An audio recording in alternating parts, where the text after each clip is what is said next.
Welcome back, YouTube.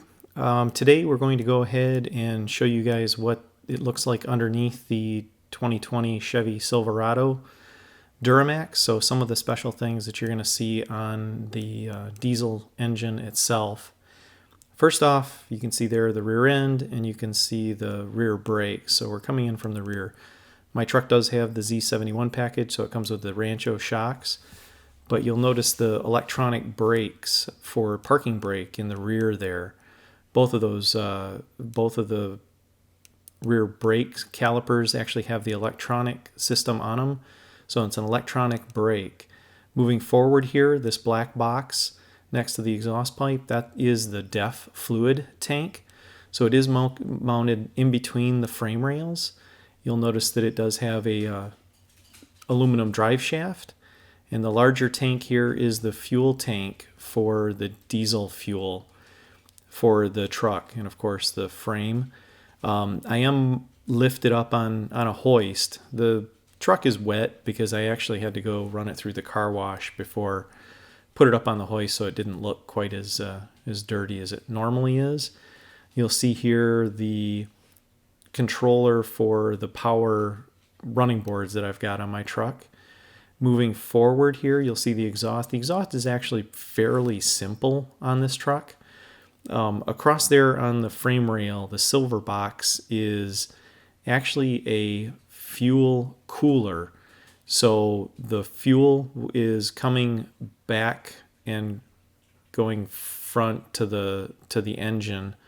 You'll notice there that's the front of the fuel tank again.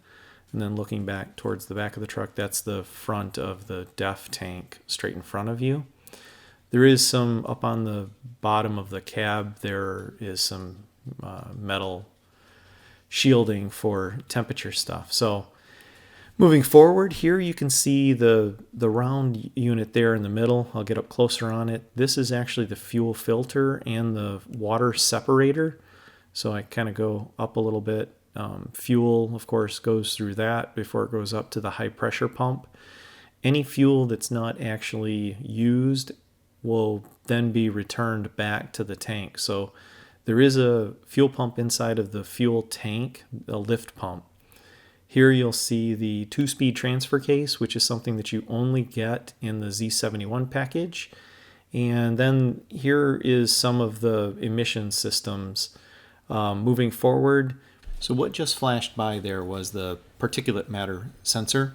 And then up front here we have the Analects Catalytic Converter. So that converts the NOx out to just regular nitrogen and oxygen. And then as we move forward, you can see there's a bracket up there with the 2 bolts. Above that is where the exhaust back pressure valve that actually helps with the whole EGR thing. And it's also the diesel particulate filter that stores any soot until it can be burned off at a later date.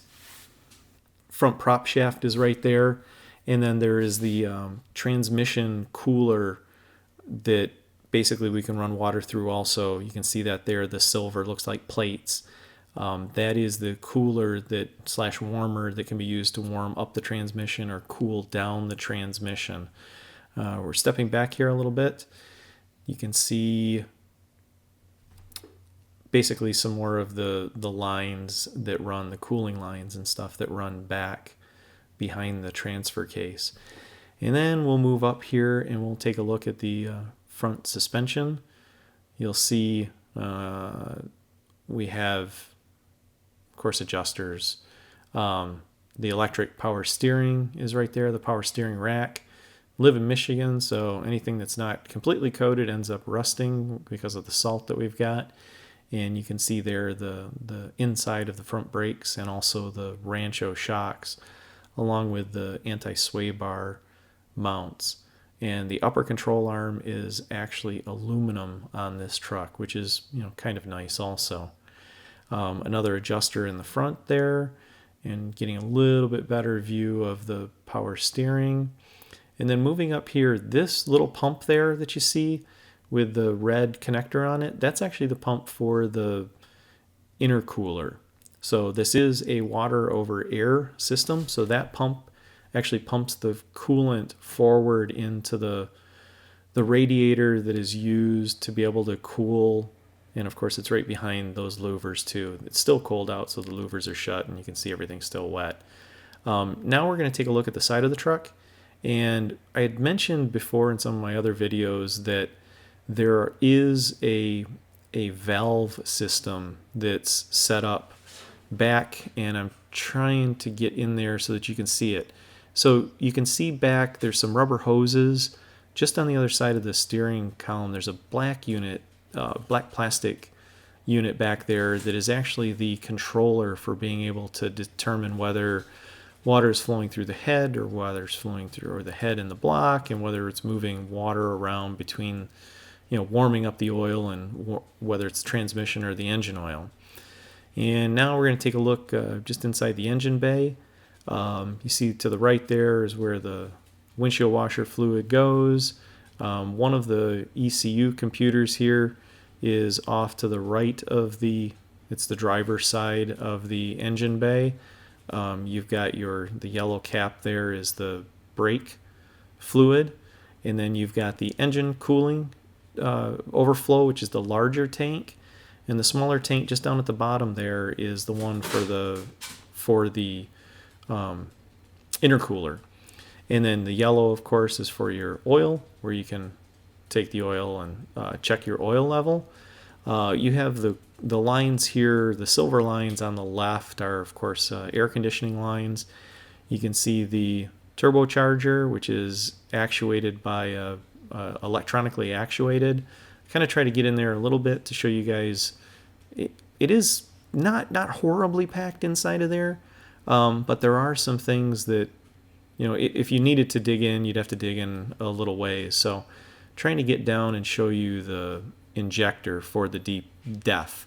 So that silver unit there with the two black pipes, it's kind of like gold and down at the bottom. That's where the def fluid is actually injected into the exhaust stream, in order to neutralize the oxides of nitrogen.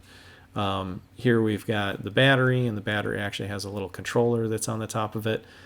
I believe that this is the glow plug controller, because there's a very large wire that comes directly off the battery post, and then a bunch of wires that are running over towards the head of the engine. And next we're going to take a look at the Analects sensor. The Analects sensor is actually at the exit of the turbo. You'll see it there. Down a little bit lower, there's a metal tube that sticks out. That is one of the exhaust gas temperature sensors that's used to determine what the temperature is coming out of the turbo. So a little bit different view here. So I try to get in and show you those sensors a little bit better. And of course there are basically lots and lots of temperature sensors also. The one temperature sensor that was on the upper right there was the temperature sensor for the intercooler line, so how much the water temperature had actually increased in that particular line. And I'm trying to show you right there, actually this is pointing forward, so it is one of the 3 fans. This engine actually uses electric fans to be able to cool the engine. There is no engine-driven there is no engine-driven coolant fan.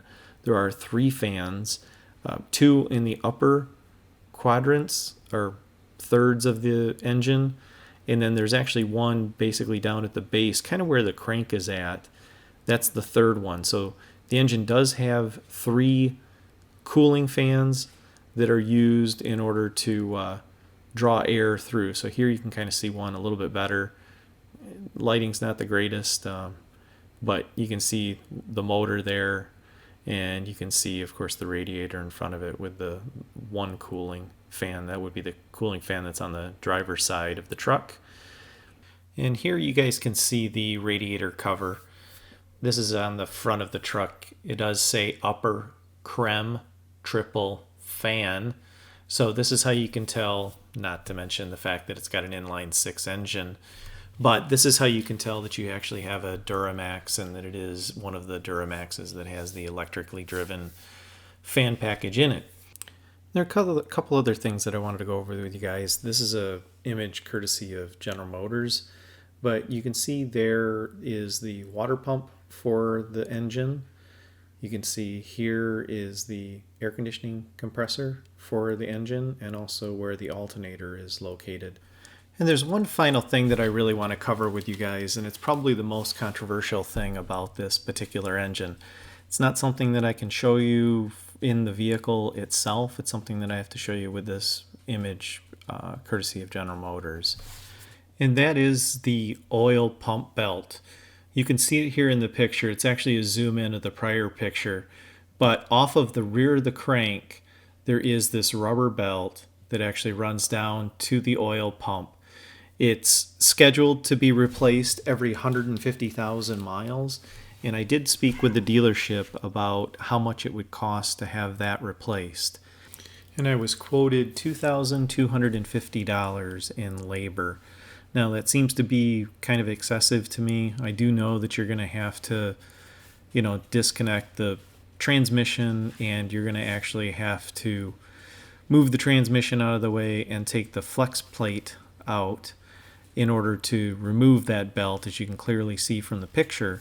But once you've got the flex plate off, there is an actual cover that allows you to take the back of the engine off and replace the belt without having to dig any deeper into the truck itself. So when I finally get to 150,000 miles, I will be replacing the belt, probably using the hoist that you saw earlier in this video. And I guarantee that it cannot take as long as what they've already quoted me. But I'm still waiting on clarification from others to find out if the actual recommended price is that $2,250. Thanks again, everybody, for watching. I really appreciate it. Please make sure that you comment and give it a thumbs up and ring that notification bell. And I've got a couple more videos coming up here soon. Thanks again. Take care.